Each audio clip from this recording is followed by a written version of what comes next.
Amados hermanos en Cristo, en el mensaje anterior hablamos de Abraham, uno de los personajes más destacados que menciona la Escritura, quien fue bendecido por tener una relación de plena confianza con Dios en todo tiempo.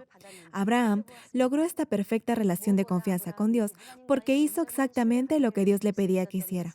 Hermano, si su obediencia es perfecta, lo imposible para el ser humano se hará posible y experimentará en su propia vida y en toda circunstancia el extraordinario poder de Dios, que trasciende todo límite. Por eso, Dios reconoce como justos a aquellos que obedecen y guardan sus mandamientos. Hermanos, la obediencia es el requisito indispensable para que Dios lo considere justo. Ahora bien, tal vez se pregunte por qué. La primera parte de Romanos capítulo 10, verso 10 nos dice, porque con el corazón se cree para justicia. Es decir, en la medida en que cree en Dios y en el Señor Jesucristo, se esforzará por llegar a ser justo ante Dios. Si en verdad cree que Dios es su Padre y que el Señor Jesús llevó la cruz por sus pecados, podrá esforzarse al máximo para despojarse de todo pecado. En el grado en el que obedezca mandamientos, que le dicen lo que debe hacer y lo que no debe hacer, lo que debe guardar y lo que debe desechar, que están en los 66 libros de la Biblia, los que antes hacían lo malo, empezarán a hacer lo bueno. Y, al despojarse de toda esa naturaleza pecaminosa en su corazón, llegarán a ser justos para Dios. Tal como leemos en Santiago capítulo 2, verso 22. ¿No ves que la fe actuó juntamente con sus obras y que la fe se perfeccionó por las obras? Si obedece a Dios viviendo por sus mandamientos, su fe se hará perfecta y así alcanzará la medida de justicia para Dios.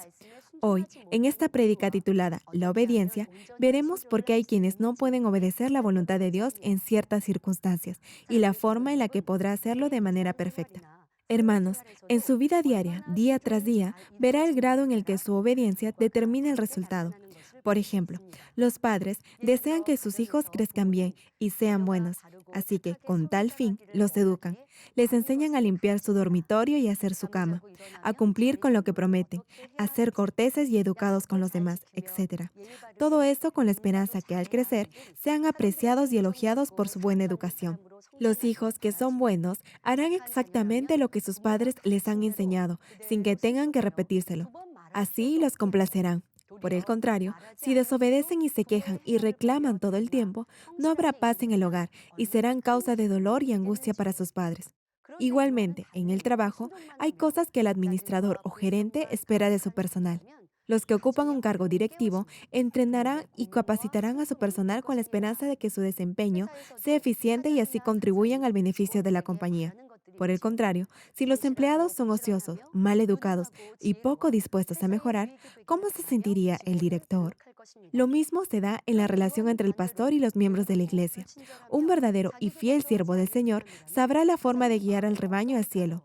Ahora bien, si los hermanos se quejan diciendo que la vida cristiana es muy difícil y que es complicado vivir por la palabra y desobedecen, entonces no podrán ser salvos. Sin embargo, los que obedecen seguirán las enseñanzas de la palabra y Dios los bendecirá y responderá a sus peticiones. No creerán que vivir una vida de fe sea difícil y proseguirán su carrera hacia el eterno reino de los cielos. A ver, suponga que es padre de familia, jefe de una empresa o pastor de una iglesia.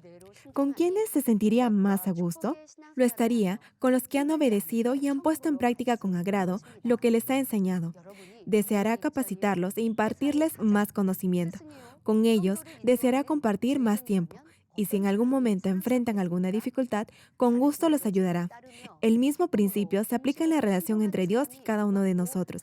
Por eso, no es extraño que Dios haya tenido y mantenido esa relación tan íntima con Abraham, quien siempre obedeció su palabra.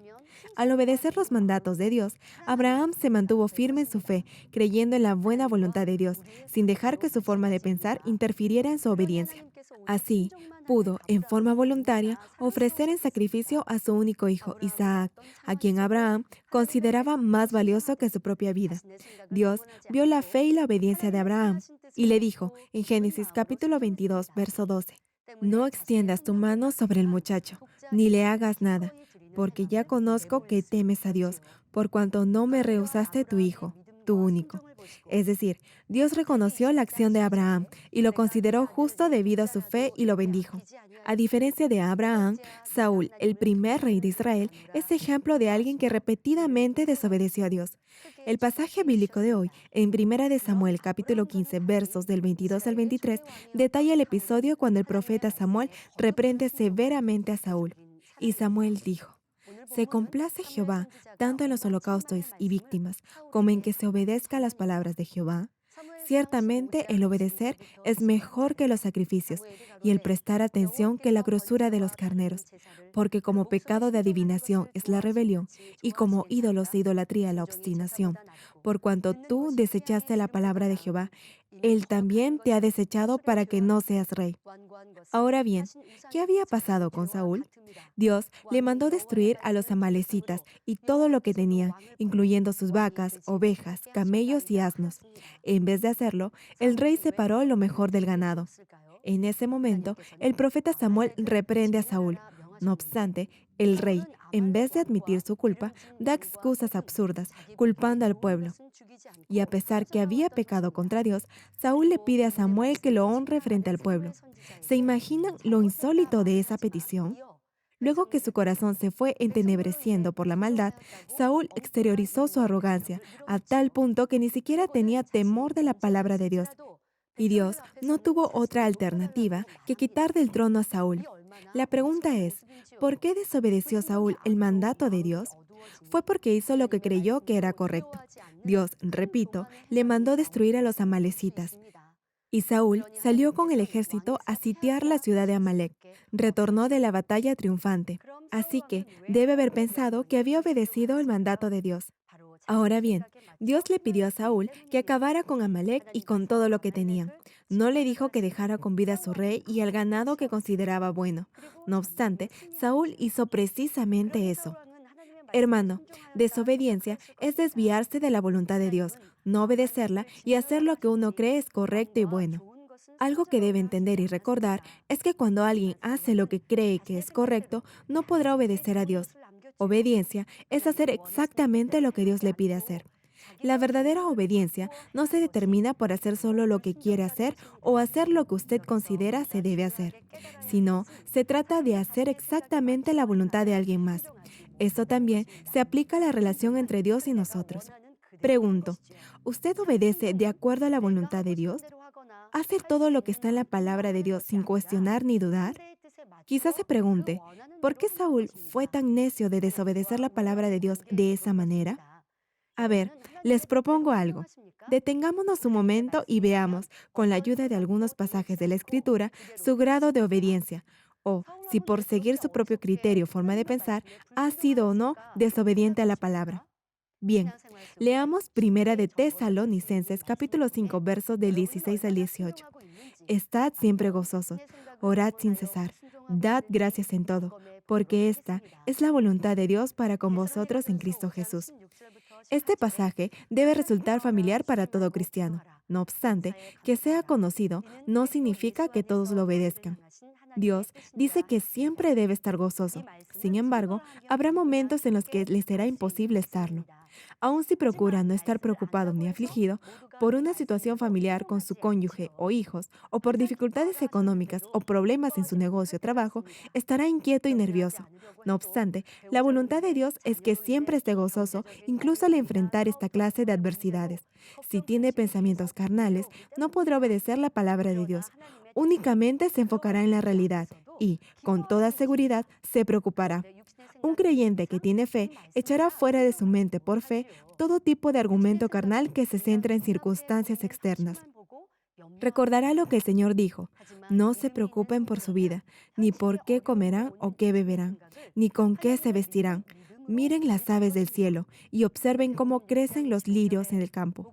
Dios, su Padre Celestial, ha prometido proveer de todo lo necesario a sus hijos, si le piden con fe.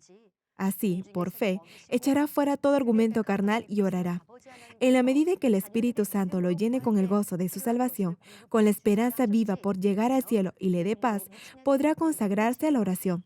Y si obedece la voluntad de Dios, todo temor desaparecerá y Dios responderá a sus oraciones. Sin embargo, los que no confían completamente en la palabra de Dios no podrán obedecer su palabra y vivirán una vida consumida por los temores, ansiedades y preocupaciones. Escucharán prédicas y otros hermanos les dirán que a pesar de las dificultades deben estar gozosos. No obstante, responderán que no pueden estar alegres en una situación tan difícil. No se darán cuenta que están desobedeciendo a la palabra de Dios y que solo están dando pretextos. Obedecer la palabra de Dios y orar sin cesar son las dos caras de una misma moneda. Ahora bien, una vez que permite que sus argumentos carnales entren en su mente, comenzará a elucubrar pretextos como que está muy ocupado o muy cansado para ir a la iglesia a orar, y no obedecerá a la palabra de Dios. Quizá asista a la reunión de oración en la iglesia, pero repetirá una y otra vez, sin sentido, las peticiones de oración. Se adormilará o se aburrirá y esperará solo que el tiempo pase y termine la oración. Una vez que se deja llevar por su forma de razonar carnal, no podrá obedecer este simple mandato de Dios de orar todo el tiempo, ni tampoco podrá orar de acuerdo a la voluntad de Dios. Dios contesta las oraciones que le hacen de rodillas de todo corazón y clamando con fe y amor. Si se deja llevar por su forma de pensar o criterio personal carnal, pensará que orar en silencio o en voz muy baja, antes que clamar en voz audible, será una muestra de respeto a Dios, o se inquietará o incomodará por los que están cerca suyo y pensará que estarán escuchando su oración. Si ora de acuerdo a su criterio y forma de pensar, dejándose llevar por sus argumentos carnales, estará desobedeciendo a la voluntad de Dios y su oración no será respondida. En resumen, son los argumentos y razonamientos carnales los que le impiden obedecer el mandamiento de Dios de dar gracias siempre en todo y por todo. Hermano, cuando todo va bien, cualquiera estará agradecido con Dios. Sin embargo, muchos cristianos, al enfrentar alguna contrariedad, les resulta difícil dar gracias a Dios. Si usted piensa de sí mismo que es pobre, que siempre se enferma y que su familia es un desastre, le digo algo, con esa clase de actitud le será imposible estar agradecido. No obstante, si ve toda circunstancia con ojos de fe, podrá hacerlo. Podrá dar gracias a Dios por todo y en todo tiempo. Sí se puede, hermanos. Y, con la ayuda del Espíritu Santo, hallará muchas otras cosas por las que podrá expresar su gratitud a Dios Padre. Si se fija en la realidad que lo rodea, autojustificará su actitud y no estará agradecido a Dios, enfocándose únicamente en la dificultad y dejándose dominar por la depresión y el estrés. Una pregunta. ¿Han examinado su nivel de obediencia a la luz de este breve versículo? Estad siempre gozosos, orad sin cesar, dad gracias en todo, porque esta es la voluntad de Dios para con vosotros en Cristo Jesús. En la medida en la que insiste en su forma de pensar o criterio propio, no podrá obedecer ningún versículo de los 66 libros de la Biblia. La palabra de Dios muy a menudo, o casi siempre, entra en total conflicto con su sentido común o razonamiento. Por ejemplo, el que se humilla será exaltado. Si desea ser el mayor, primero deberá servir a los demás. Si alguien lo golpea en la mejilla derecha, muéstrele también la otra. Si alguien le pide la túnica, dele también la capa. Si alguien, en contra de su voluntad, le obliga a cargar algo por 5 kilómetros, vaya con él 10. Ame a sus enemigos, etc. En la medida en que tenga un corazón egocéntrico, no podrá obedecer ninguno de esos mandamientos, tal como señala Romanos capítulo 8, verso 7. Por cuanto los designios de la carne son enemistad contra Dios, porque no se sujetan a la ley de Dios ni tampoco pueden. Debido a sus pensamientos carnales, no podrá obedecer la palabra de Dios. Sin embargo, una vez que haya derribado todo argumento carnal, podrá obedecer la palabra de Dios. En este punto, debemos entender algo, y es que, debido a esa forma de pensar carnal, no podrá estar en armonía con los demás, ni tampoco podrá obedecer la voluntad de Dios. Su forma de pensar o su propio criterio impiden a muchos venir a la iglesia y guardar santo el día domingo para el Señor y dar el diezmo a Dios, que son los dos pilares o fundamentos incuestionables en su vida de fe. En otras palabras, esos argumentos carnales harán que se ocupe más en buscar excusas que en obedecer a Dios. Muchos de esos pensamientos carnales se originan en ese corazón egoísta que busca siempre su propia conveniencia. Y esta es la otra razón por la que algunos no pueden obedecer, un corazón egoísta. Es decir, su comportamiento y actitudes se determinan pensando en lo que van a obtener o recibirán a cambio. Si no sacan algo de provecho, dudan u obedecen obligados. Por eso, no pueden considerar el corazón de los demás y, si hacen algo, lo harán a la ligera y en forma descuidada y dirán que han obedecido. Si tiene un corazón egoísta, a pesar que escuche que Dios lo bendecirá si obedece su palabra, no lo podrá hacer. Por ejemplo, usted escucha una prédica de cómo ser prosperado financieramente. Si acciona de acuerdo al principio espiritual de la siembra y la cosecha, Dios lo bendecirá 30, 60 y 100 veces más de lo que ha sembrado. Es decir, para recibir prosperidad financiera, primero deberá reconocer la autoridad y soberanía de Dios, dándole el diezmo completo, desechando toda codicia y avaricia de su corazón y conduciéndose de forma honesta e íntegra en su vida. Entonces, Dios lo bendecirá. Ahora bien, incluso después de escuchar varias veces esta prédica, si todavía tiene en su corazón egoísmo y codicia por el dinero, pensará en todo lo que puede comprar o hacer con el dinero del diezmo. Por ejemplo, comprar ropa para sus hijos, pagar primero su deuda, salir a divertirse, etc. De ahí que no podrá obedecer esa palabra y no será bendecido. Hay un pasaje en el que el Señor elogia a una viuda pobre quien había dado como ofrenda a Dios 2 blancas, esto es, 2 monedas de cobre de muy poco valor. Marcos capítulo 12 versos del 43 al 44 nos describe este episodio. Entonces, llamando a sus discípulos, les dijo, de cierto os digo que esta viuda pobre echó más que todos los que han echado en el arca, porque todos han echado de lo que les sobra, pero esta, de su pobreza, echó todo lo que tenía, todo su sustento. Si la viuda hubiese pensado en su situación y hubiese buscado su conveniencia o se hubiese fijado en su realidad, no hubiera hecho lo que hizo. Sin embargo, como obedeció lo que el Espíritu Santo le dijo, el Señor la encomió. Los testimonios de todos aquellos que han sido bendecidos tienen un común denominador. No importa lo difícil de la circunstancia, primero sembraron por fe y así sentaron la base para ser bendecidos. Aun si han tenido que enfrentar alguna pérdida, empezaron por cimentar una verdadera relación de confianza mutua con Dios, viviendo una vida de honestidad y fidelidad constantes. Al final, han dado testimonio de las bendiciones que han recibido, y no estoy hablando solo de dinero. Si con la ayuda de la palabra de Dios se despoja de todo egoísmo y obedece completamente su voluntad, llegará a ser esa clase de siervo justo a quien Dios bendecirá sobreabundantemente. Tal vez se pregunte, ¿cómo se puede llegar a ser perfectamente obediente? Podrá lograrlo amando a Dios con todo su corazón. A fin de salvar a sus hijos del peligro, los padres a veces sacrifican su propia vida. Esto es producto de su amor por sus hijos. Con amor y por amor, incluso en una situación en la que podrían perder su propia vida, voluntariamente lo harán porque no tienen nada de egoísmo en su corazón. Vemos esto en el Señor Jesús, quien es nuestro verdadero y perfecto ejemplo de obediencia. En su inmenso amor por Dios, el Señor no tenía el más mínimo resto de ego. Como solo tenía el Padre en su corazón, jamás insistió en su propia opinión ni beneficio, y todo lo hacía conforme a la voluntad de Dios. Incluso durante su ministerio, el Señor hizo todo lo posible por dedicarse a la oración y buscar la voluntad de Dios. Obedeció en forma perfecta para que la palabra de Dios se cumpliera con precisión. Por ejemplo, en Zacarías capítulo 9, verso 9, hay una profecía del Señor entrando en Jerusalén, y dice, Alégrate mucho, hija de Sión, da voces de júbilo, hija de Jerusalén. He aquí tu rey vendrá a ti, justo y salvador, humilde, y cabalgando sobre un asno, sobre un pollino, hijo de asna. Y el Señor hizo exactamente tal cual estaba escrito en la profecía. No es que hubiese preferido entrar en un caballo en vez de en un pollino. El Señor, obedeciendo la voluntad de Dios, hizo exactamente lo que Dios le había mandado. Tampoco le fue difícil obedecer, ni lo hizo a regañadientes. En su amor por el Padre, el Señor se complacía en hacer lo que el Padre quería. Y con su muerte en la cruz, el Señor completó el perfecto plan de salvación de Dios Padre. Filipenses capítulo 2, verso 8 menciona que el Señor, obedeciendo a la voluntad de Dios, se humilló a sí mismo, haciéndose obediente hasta la muerte. Y, por esa perfecta obediencia, glorificó a Dios. Si obedece completamente a la voluntad de Dios, será bendecido en esta tierra y, asimismo, Dios le dará gloria en el reino de los cielos. Podemos ver cómo los discípulos del Señor experimentaron milagros en sus vidas cuando obedecieron la palabra del Señor. ¿Qué tal si vemos algunos casos? Un día, un recaudador de impuestos se acercó a Pedro y le dijo que el Señor Jesús ni él habían pagado los 2 dracmas que debían de impuesto.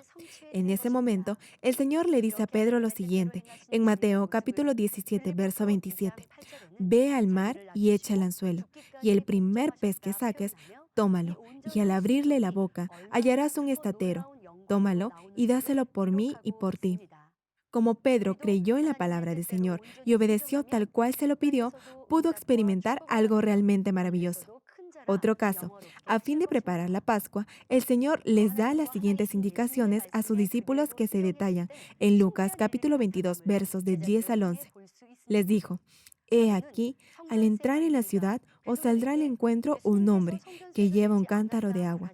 Seguidle hasta la casa donde entrare, y decid al padre de familia de esa casa. El maestro te dice, ¿dónde está el aposento donde he de comer la Pascua con mis discípulos? Hermanos, ¿ustedes creen que en ese instante los discípulos usaron su sentido común o razonamiento lógico? ¿O acaso le preguntaron al Señor si ya había reservado el lugar para ellos? No. El Señor tan solo les dijo que verían a un hombre llevando un cántaro de agua. Sin dudar ni preguntar, hicieron exactamente lo que el Señor les pidió. Y el verso 13 nos narra lo que sucedió y dice, fueron, pues, y hallaron como les había dicho, y prepararon la Pascua. Como confiaron en la palabra del Señor y obedecieron exactamente tal como se los dijo, experimentaron el poder del Señor y fueron bendecidos. Incluso en su vida diaria, si confía en la palabra de Dios y la obedece, los problemas y dificultades que se le presenten se resolverán y lo que parecía imposible de solucionar se hará posible. Hermanos, todos anhelamos que este todopoderoso Dios esté siempre con nosotros.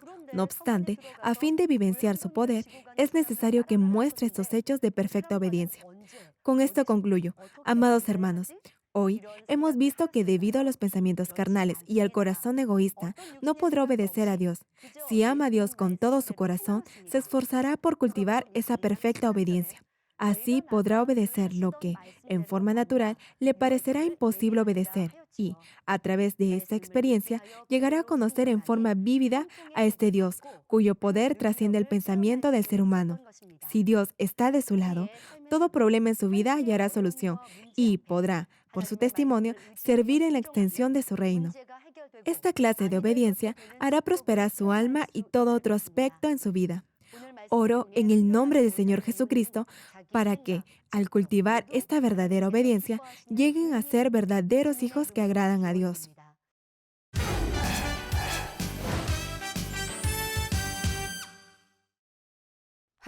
Aleluya, Dios Todopoderoso de amor.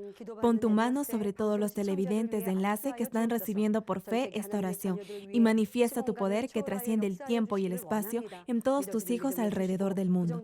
Dales la fe para que puedan creer con todo su corazón y echen fuera todo pensamiento negativo y toda duda. Quita de ellos todas sus cargas y sufrimientos. Que toda herida, dolor y jaqueca desaparezcan. Quema con el fuego del Espíritu Santo, desde la cabeza a los pies, cada coyuntura, órgano interno, nervio, tejido y célula. Ordeno, en el nombre de Jesucristo, al diablo y a Satanás, a toda enfermedad, virus y bacteria, fuera. Que la luz de tu espíritu venga. Quema con el fuego del Espíritu Santo toda enfermedad terminal y endémica, toda enfermedad contagiosa, resfriado, gripe, influenza, tos y fiebre, fuera. Padre, te ruego que protejas a tus hijos de toda bacteria y virus y de todo tipo de accidente. Sana todo tipo de cáncer, incluyendo cáncer al estómago, a la próstata, al pulmón, al hígado, al colon, al útero, al intestino, cáncer de mama y toda enfermedad como el SIDA, leucemia, apoplejía cerebral, presión arterial alta y baja, enfermedades cardiovasculares y pulmonares, enfermedades de la piel e inflamación, toda polio, parálisis, derrame cerebral, artritis, artritis y hernia, fuera. Sana toda clase de dolor de espalda, lumbago, hernia a los discos, jaqueca y toda clase de neuralgia, fatiga y enfermedad a la tiroides, epilepsia, autismo, depresión, neurosis, bipolaridad y todo tipo de enfermedades mentales, fuera. Que toda parte paralizada del cuerpo recobre su movimiento, que los cojos y tullidos se levanten y caminen. Restaura la vista de los que no pueden ver bien. Sana toda miopía, glaucoma y toda afección ocular. Que los ciegos vean, los sordos oigan y los mudos hablen. Restaura los huesos fracturados y sana toda quemadura. Limpia y libera a los que son adictos a alguna droga, narcótico o sustancia tóxica. Regenera los nervios, tejidos y células muertas. Que los muertos vuelvan a la vida. Bendice con hijos a los que no pueden concebir. Ordeno en el nombre de Jesucristo al diablo y a Satanás y a toda potestad del aire y toda fuerza del mal, fuera. Todo poder de las tinieblas, espíritus malignos, perversos, deshonestos, engañadores, espíritus de división, de tentación, de mentira y todo espíritu de iniquidad, fuera. Ato a toda fuerza de la oscuridad y de maldad, y que la luz de tu espíritu descienda sobre tus hijos. Padre, dales la fuerza necesaria para que puedan clamar en oración y se despojen de todo pecado y vivan en santidad. Que sus almas prosperen, tengan salud y todo les vaya bien, y que sus familias sean evangelizadas. Protege a tus hijos durante esta semana de todo tipo de accidente. Bendícelos y prospera todo lo que hagan. Guarda y protege sus hogares, trabajos y negocios, y que en todo lo que hagan y digan honren tu nombre. Gracias, Padre. A ti sea toda la gloria. He orado en el nombre de nuestro Señor Jesucristo. Amén.